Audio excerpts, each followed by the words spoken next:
ओम शांति। 30 मई 2024 के ईश्वरीय महावाक्य। पहले सुनते हैं आज की मुरली से होमवर्क। बाबा ने कहा, यह ऊंची मंजिल है, इसके लिए आत्म अभिमानी बनने का पुरुषार्थ करना पड़े। जब तुम आत्म अभिमानी बन जाएंगे तो सब विकारी ख्यालात खत्म हो जाएंगे। तुम्हें पहला निश्चय चाहिए कि हमको पढ़ाने वाला स्वयं शांति का सागर, सुख का सागर बाप है। ज्ञान से अपनी दृष्टि का परिवर्तन करना है। आत्म अभिमानी बन विकारी ख्यालात समाप्त करने हैं। किसी भी विकार की बांस ना रहे, देह तरफ बिल्कुल दृष्टि ना जाए। सेवा भाव सफलता दिलाता है। सेवा में अगर अहम भाव आ गया तो उसको सेवा भाव नहीं कहेंगे। किसी भी सेवा में अगर अहम भाव मिक्स होता है तो मेहनत भी ज़्यादा, समय भी ज़्यादा लगता और स्वयं की संतुष्टि भी नहीं होती।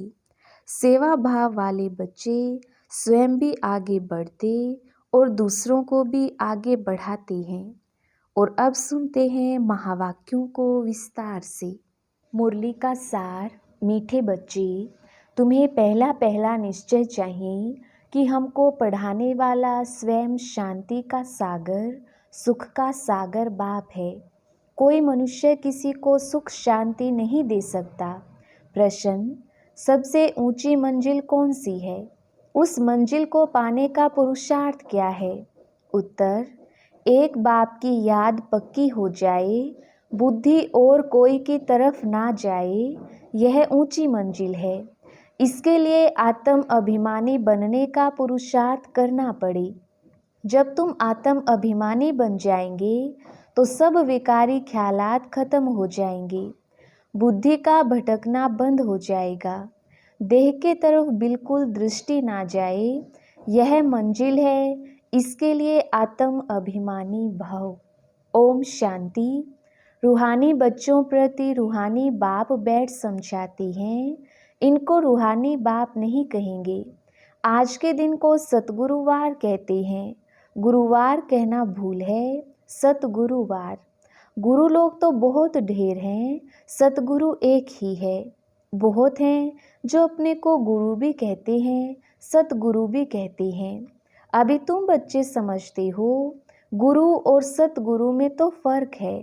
सत अर्थात ट्रुथ, सत्य एक ही निराकार बाप को कहा जाता है, ना कि मनुष्य को। सच्चा ज्ञान तो एक ही बार ज्ञान सागर बाप आकर देते हैं। मनुष्य को कभी सच्चा ज्ञान दे नहीं सकते। सच्चा है ही एक निराकार बाप।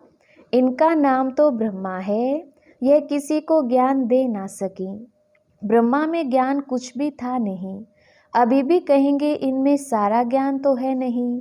संपूर्ण ज्ञान तो ज्ञान सागर परमपिता परमात्मा में ही है। अभी ऐसा कोई मनुष्य है नहीं जो अपने को सतगुरु कहला सके। सतगुरु माना संपूर्ण सत्य। तुम जब सत बन जाएंगे तो फिर यह शरीर नहीं रहेगा। मनुष्य को कभी सतगुरु कह नहीं सकते। मनुष्यों ने तो पाई की भी ताकत नहीं है। यह खुद कहते हैं मैं भी तुम्हारे जैसा मनुष्य हूँ।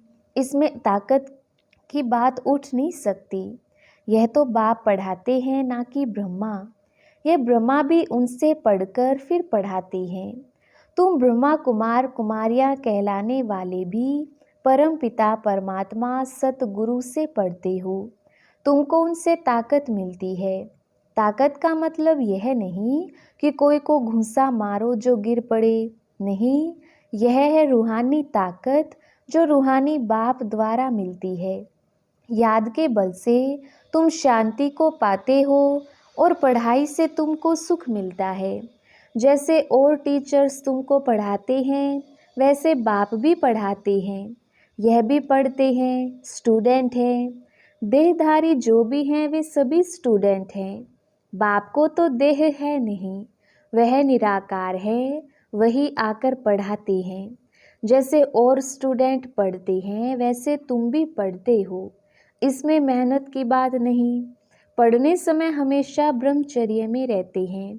ब्रह्मचर्य में पढ़कर जब पूरा करते हैं तब बाद में विकार में गिरते हैं। मनुष्य तो मनुष्य जैसे ही देखने में आते हैं। कहेंगे यह फलाना आदमी है, यह LLB है, यह फलाना ऑफिसर है। पढ़ाई पर टाइटल मिल जाता है, शक्ल तो वही है। उस जिस्मानी पढ़ाई को तो तुम जानते हो। साधु संत आदि जो भी शास्त्र आदि पढ़ते पढ़ाते हैं उनकी कोई बड़ाई नहीं है। उससे कोई को शांति तो मिल नहीं सकती। खुद भी शांति के लिए धक्के खाते हैं। जंगल में अगर शांति होती तो फिर वापस क्यों लौटते। मुक्ति तो कोई को पता नहीं। जो भी अच्छे अच्छे नामी ग्रामी राम कृष्ण परमहंस आदि होकर गए हैं वह भी सब पुनर्जन्म लेते लेते नीचे ही आए हैं। मुक्ति जीवन मुक्ति को कोई भी पाते नहीं। तमो प्रधान बनना ही है। देखने में तो कुछ नहीं आता। कोई से पूछो तुमको गुरु से क्या मिलता है तो कहेंगे शांति मिलती है, परंतु मिलता कुछ भी नहीं। शांति का अर्थ ही नहीं जानते। अभी तुम बच्चे समझते हो बाबा ज्ञान का सागर है और कोई साधु संत गुरु आदि शांति का सागर हो ना सके। मनुष्य किसको सच्ची शांति दे नहीं सकते। तुम बच्चों को पहले पहले तो निश्चय करना है शांति का सागर एक बाप है जो हमको पढ़ाते हैं। सृष्टि का चक्र कैसे फिरता है वह भी बाप ने समझाया है। मनुष्य मनुष्य को कभी सुख शांति दे नहीं सकती। यह उनका रथ है, तुम्हारे जैसा स्टूडेंट ही है। यह भी गृहस्थ व्यवहार में रहने वाला था, सिर्फ बाप को अपना रथ लोन पर दिया है, सो भी वानप्रस्थ अवस्था में। तुमको समझाने वाला एक बाप है। वह बाप कहते हैं सबको निर्विकारी बनना है। जो खुद नहीं बन सकते तो फिर अनेक प्रकार की बातें करेंगे, गालियां भी देंगे। समझते हैं हमारा जन्म जन्मांतर का भोजन जो बाप का वर्षा मिला हुआ है वह छुड़ाते हैं। अब छुड़ाते तो वह बेहद का बाप है ना। इनको भी उसने छुड़ाया। बच्चों को भी बचाने की कोशिश की, जो निकल सके उनको निकाला। अब तुम बच्चों की बुद्धि में है कि हमको पढ़ाने वाला कोई मनुष्य नहीं है।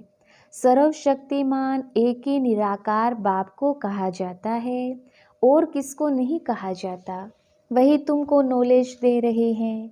बाप ही तुमको समझाते हैं यह विकार तुम्हारा सबसे बड़ा दुश्मन है, इनको छोड़ो। फिर जो नहीं छोड़ सकते हैं वे कितना झगड़ा करते हैं।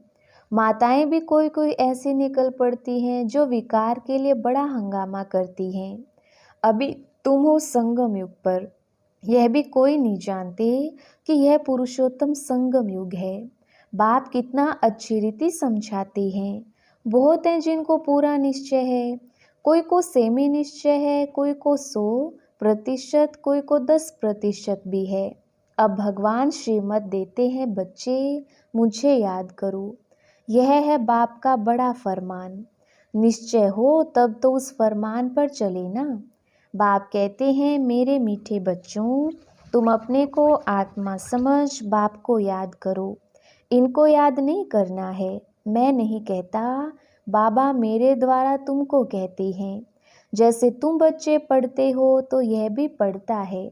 सब स्टूडेंट हैं, पढ़ाने वाला एक टीचर है, वह सब मनुष्य पढ़ाते हैं। यहाँ तुमको ईश्वर पढ़ाते हैं। तुम आत्माएं पढ़ती हो, तुम्हारी आत्मा फिर पढ़ाती है। इसमें बहुत आत्म अभिमानी बनना है। बैरिस्टर इंजीनियर आत्मा ही बनती है। आत्मा को अब देह अभिमान आ गया है। आत्म अभिमानी के बदले देह अभिमानी बन पड़ी है।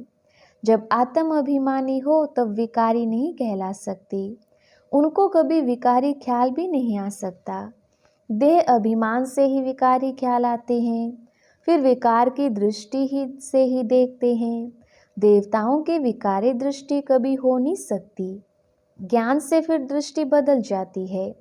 सत्युग में ऐसे थोड़ी प्यार करेंगे, डांस करेंगे। वहाँ प्यार करेंगे परंतु विकार की बांस नहीं होगी। जन्म जन्मांतर विकार में गई हैं तो वह नशा बहुत मुश्किल उतरता है। बाप निर्विकारी बनाते हैं तो कई बच्चियां बिल्कुल मजबूत हो जाती हैं। बस हमको तो पूरा निर्विकारी बनना है। हम अकेले थे, अकेले ही जाना है। उनको कोई थोड़ा टच करेगा तो अच्छा नहीं लगेगा। कहेंगे यह हमको हाथ क्यों लगाती हैं, इनमें विकारी बांस है। विकारी हमको टच भी ना करे, इस मंजिल पर पहुंचना है। देह तरफ बिल्कुल दृष्टि ही ना रहे, वह कर्मातीत अवस्था अभी बनानी है। अभी तक ऐसा नहीं है कि सिर्फ आत्मा को ही देखते हैं, मंजिल है। बाप हमेशा कहते रहते हैं, बच्चे अपने को आत्मा समझो। यह शरीर दुम है जिसमें तुम पार्ट बजाते हो। कई कहते हैं इनमें शक्ति है, परंतु शक्ति की कोई बात ही नहीं। यह तो पढ़ाई है, जैसे और भी पढ़ते हैं यह भी पढ़ते हैं। प्योरिटी के लिए कितना माथा मारना पड़ता है, बड़ी मेहनत है। इसलिए बाप कहते हैं एक दो को आत्मा ही देखो। सत्युग में भी तुम आत्म अभिमानी रहते हो। वहाँ तो रावण राज्य ही नहीं, विकार की बात नहीं। यहाँ रावण राज्य में सब विकारी हैं। इसलिए बाप आकर निर्विकारी बनाते हैं। नहीं बनेंगे तो सजा खानी पड़ेगी। आत्मा पवित्र बनने बिगर ऊपर जा ना सके। हिसाब किताब चुकतू करना पड़ता है, फिर भी पद कम हो पड़ता है। यह राजधानी स्थापन हो रही है। बच्चे जानते हैं स्वर्ग में एक आदि सनातन देवी देवताओं का राज्य था। पहले पहले तो जरूर एक राजा रानी होंगे, फिर डिनाइस्टी होगी। प्रजा ढेर बनती है, उसमें अवस्थाओं में फर्क पड़ेगा। जिनको पूरा निश्चय नहीं वह पूरा पढ़ भी ना सकें, पवित्र बन ना सकें। आधा कल्प के पतित एक जन्म में 21 जन्मों के लिए पावन बने। मासी का घर है क्या? मुख्य है ही काम की बात। क्रोध आदि का इतना नहीं। कहाँ बुद्धि जाती है तो जरूर बाप को याद नहीं करते हैं। बाप की याद पक्की हो जाएगी तो फिर और कोई की तरफ बुद्धि नहीं जाएगी। बहुत ऊंची मंजिल है। पवित्रता की बात सुनकर आग में जल मरते हैं। कहते हैं यह बात तो कभी कोई ने नहीं कही, कोई शास्त्र में नहीं। बड़ा मुश्किल समझते हैं। वह तो है ही निर्वृत्ति मार्ग का धर्म अलग। उनको तो पुनर्जन्म ले फिर भी संन्यास धर्म में ही जाना है। वही संस्कार ले जाते हैं। तुमको तो घर बार छोड़ना नहीं है। समझाया जाता है भल घर में रहो, उन्हों को भी समझाओ। अब है संगम युग, पवित्र बनने बिगर सतयुग में देवता बन नहीं सकेंगे। थोड़ा भी ज्ञान सुनते हैं तो वह प्रजा बनती जाती है। प्रजा तो ढेर होती है ना। सतयुग में वजीर भी नहीं होते, क्योंकि बाप संपूर्ण ज्ञानी बना देते हैं। वजीर आदि चाहिए अज्ञानियों को। इस समय देखो एक दो को मारते कैसे हैं। दुश्मनी का स्वभाव कितना कड़ा है। अभी तुम समझते हो हम यह पुराना शरीर छोड़ जाकर दूसरा लेते हैं, कोई बड़ी बात है क्या? वह दुख से मरते हैं, तुमको सुख से बाप की याद में जाना है। जितना मुझ बाप को याद करेंगे तो और सब भूल जाएंगे, कोई भी याद नहीं रहेगा। परंतु यह अवस्था तब हो जब पक्का निश्चय हो। निश्चय नहीं तो याद भी ठहर नहीं सकती। नाम मात्र सिर्फ कहते हैं, निश्चय ही नहीं तो याद काहे को करेंगे। सबको एक जैसा निश्चय तो नहीं है ना। माया निश्चय से हटा देती है, जैसे के वैसे बन जाते हैं। पहले पहले तो निश्चय चाहिए बाप में। संशय रहेगा क्या कि यह बाप नहीं है। बेहद का बाप ही ज्ञान देते हैं। यह तो कहता है मैं सृष्टि के रचयिता और रचना को नहीं जानता था, मेरे को कोई तो सुनाएगा। मैंने 12 गुरु के, उन सबको छोड़ना पड़ा। गुरु ने तो ज्ञान दिया नहीं, सतगुरु ने अचानक आकर प्रवेश किया। समझा पता नहीं क्या होना है। गीता में भी है ना, अर्जुन को भी साक्षात्कार कराया। अर्जुन की बात है नहीं, यह तो रथ है ना। यह भी पहले गीता पढ़ता था। बाप ने प्रवेश किया, साक्षात्कार कराया कि यह तो बाप ही ज्ञान देने वाला है, तो उस गीता को छोड़ दिया। बाप है ज्ञान का सागर, हमको तो वही बताएगा ना।